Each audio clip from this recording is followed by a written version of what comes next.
Hi Felters and welcome. With Valentine's less than a month away, I thought I would have a bit of fun with some hearts. So I've ordered these off Etsy from some other small businesses. It's lovely to be able to support them. There's a button heart, there's a felted heart, sort of as in a felt fabric. There's a heart that you can iron on, and then there's this little tiny fuzzy little heart, which was really cute. So I've ordered these and we're just going to put them on some of your creations, and then we're going to do some other bits and bobs. So here we go. This is the iron on, and I ironed it on once I'd done the sheep base. See, if you turn it over, that's the sticky side. I literally just got the iron and held it on the sheep's body, and it took probably about a minute, and then it started to stick. And I did it before I did the coat, so that it would fit in, and because I don't think you could iron it onto the fluffy coat. So I did it in the pre-stage, so it looked really good. This is the button that I've just sewn on the top, and then this one I just glued on, the fuzzy one, but I don't think it's worked as well as the others. The button is definitely brilliant, so if you've got some creations, you can just add these hearts to them. So easy. There they all are, 3 little sheep. And then I was going to do a sheep in a frame. So just to show you how I do the backing of the frame, I tend to put a bit of material on it, or I put take an old book and take a page from an old book, and that's a really nice one as well. A book, say, that's ruined or something. So cut the material to size, check the frame is the right way up. I have done it wrong before. And then hold it on, and then I've just used a Bostik all-purpose glue. I go all around the edge here, but when you put it in the middle, I am going to put a head in the middle, so it's going to cover it up. The glue might come through, so only put it on the edge if you have a lot of the middle bit sort of showing.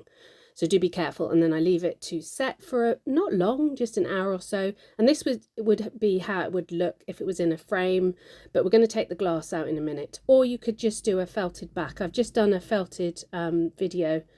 I will link it at the end, how to do the sky and the grass. Really simple. So you could put that as the back. And these are some of the frames I've been doing recently with a felted sort of background. So I did this guy. Now, he's a sheep with a heart nose. Cute. I'm not sure he looks like a sheep. But anyway, I tried. So this one, that's just a cow where I've put the heart around it, and I'll go through it later. This is another idea for you. Cookie cutters, so simple, so easy. I'm doing a little hedgehog one. I've put a couple of pieces of felt underneath just to give it a base, and you could turn it into a badge. When you're felting with cookie cutters, make sure you get right into the edge. Make sure you use a really thick needle. This is a 36, because you might catch it on the edge and it could break. So there we go, this is a little hedgehog, and I've sewn a heart button on. How easy is that? Really super simple. So there we go, the collection is growing. And then I decided to do a mouse, and he's going to be holding a heart. So I'll show you some of the way in which I made him, but I'm not very good with mice, and I'm sure there's plenty of mice tutorials out there. But this is the basis of how I did the hands. I did the hands and feet separately, and the tail, and I used a pink tops wool, wrapped it round, and then I put some Powertex glue to sort of seal it all on, so it definitely wouldn't come off. You can felt it a bit, and you can probably leave it felted, but I like them to be really firm. So there they are, hanging up to dry. A little bit odd in my studio. What am I making? And then I've attached them all together, sort of on the body, on the frame, and then we've started to add the wool. And you just sort of build it up gradually. I just had a picture of Pinterest of a mouse, just trying to work out the shape. And as I said, I'm not that good with mice. I think I've done the arms too high, basically. But you build up the hindquarters, and you build up the wool around the arms. I've done a little pair of ears, and the direction you put them in can affect the way he sort of looks. And then we're going to put some white on his tummy, which I think it looks really nice actually, with a little bit of white on his tummy, and it goes right up and under the chin. But honestly, do have a look for a full mouse tutorial somewhere. I have done a mouse with my mouse and mushroom, but as I said, they're not my most easiest things I find to felt. And this is a little nose, so I made the nose nice and pink. very carefully put it on, felt around the edge of the nose. It needs to just go in a little bit more. And then we're going to attach the ears and pop the eyes on. And then I just fluffed him up a little bit. So he, I like them with a little bit of a fluffiness. And there he is. He's got a little, looks like a little fat mouse actually. And then we're going to do the whiskers. So I use this fire line. It's like a beading wire. I used to make jewellery. So I find this really easy for doing whiskers. So take a little end bit. I put a knot in it. You could put 2 in it to make it really secure. And then you sew it through the nose. And when you hit the knot, it will stay inside the nose. So you don't even have to worry too much about glue. If you're selling them, people could pull these out. So put a bit of glue on the knot and then pull it into the nose, and that's how you could secure it. So do the next one. I'm only doing 3 whiskers with this guy because he's only a little mouse. I normally do at least 5 or 6 with hairs. They look a little bit better, and leave them long and then trim them down. This is a really sharp pair of sewing scissors I have, and then trim them down to the length that you want. So there he is.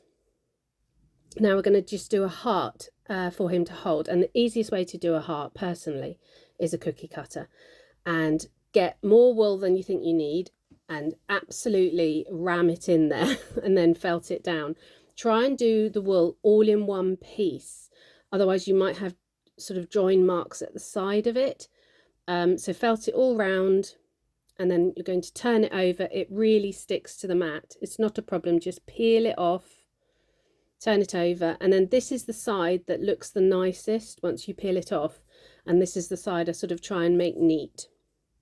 So felt it all over again, and then we're going to go around the outside of it and just define it. So definitely define the top of the V in there, so it's really definitely a heart shape, and then just go around the outside and firm it up a little bit. It takes a couple of minutes, but I think it really looks good once it's done.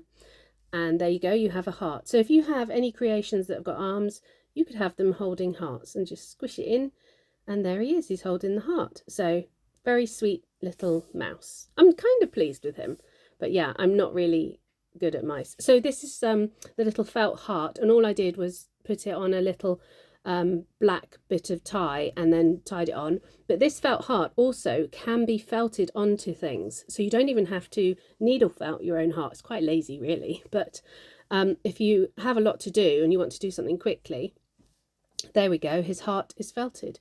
Or you could go completely Valentine's and do a red Highland cow, or a red, one of your favourite characters, just do it all in red. So this is one of my Highland cows, and I've put a bit of sparkly tops on the top just to make it look, because it looked a bit odd plain red, so I've jazzed it up a bit.